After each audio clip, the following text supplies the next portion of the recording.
বন্যা পরিস্থিতির সবশেষ অবস্থা জানাতে এই মুহূর্তে সিরাজগঞ্জ জেলা সদরের সয়দাবাদে আছেন সহকর্মী রিঙ্কু কুণ্ডু এবং টাঙ্গাইলের ভুঁয়াপুরে আছেন কাদের তালুকদার।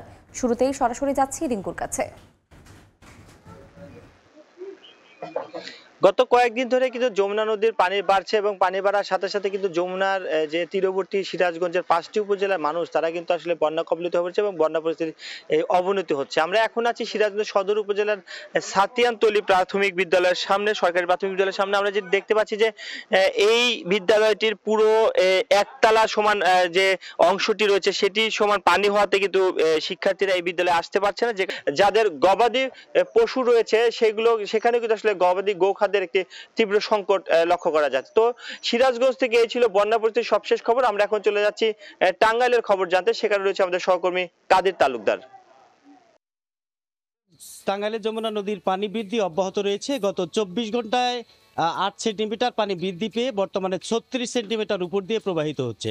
যে কারণে এই যে নিম্ন অঞ্চল যে জায়গাগুলো রয়েছে টাঙ্গাইলের ভুয়াপুর, গোপালপুর, নাগরপুর, টাঙ্গাইল সদর সহ আরও দু একটি উপজেলা যেগুলো নিম্নাঞ্চল রয়েছে সেগুলোতে কিন্তু ইতিমধ্যেই পানি প্রবেশ করেছে। ফলে এই যে পানি বৃদ্ধি এবং পানি লোকালয়ে পানি প্রবেশ করার কারণে হাজার হাজার মানুষ কিন্তু পানিবন্দী হয়ে মানবতার জীবনযাপন করছে। ইতিমধ্যেই বিভিন্ন জায়গায় সুপেয় পানির অভাব দেখা দিয়েছে এবং অনেকেই দেখেছি যে তারা অনেকেই মাচা করে রয়েছেন এবং তারা ঘর থেকে বের হতে পারছে না। বিশেষ করে স্কুল কলেজের শিক্ষার্থী যারা রয়েছে তারা কিন্তু চরমভাবে বিপাকে পড়েছে। তারা কিন্তু এই যে খুব সহজেই তারা স্কুল কলেজে যেতে পারছে না। আপনি জানেন যে এই যে এখন বর্তমানে পরীক্ষা চলছে, সেই পরীক্ষার মধ্যেও স্কুল কলেজের যে শিক্ষার্থীরা রয়েছে তারা কিন্তু নানা রকম বিপদের মধ্যে পড়েছেন। তারা সহজেই বাড়িঘর যেতে পারছে না। আমরা এখন যে জায়গাটি রয়েছে সেটি হচ্ছে টাঙ্গাইলের ভুয়াপুর উপজেলার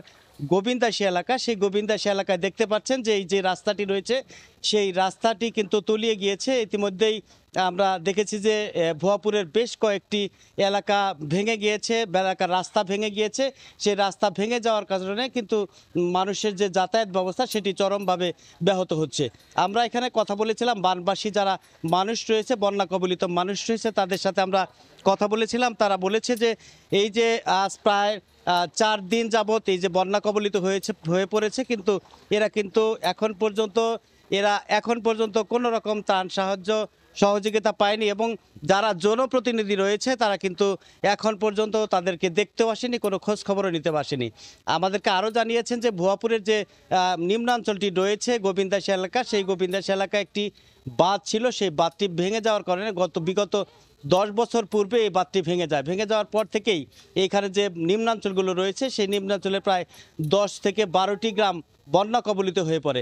এছাড়াও টাঙ্গাইল সদর, নাগরপুর, কালিহাতী সহ বেশ কয়েকটি উপজেলা বন্যা কবলিত হয়ে হাজার হাজার মানুষ পানিবন্দী হয়ে পড়েছে।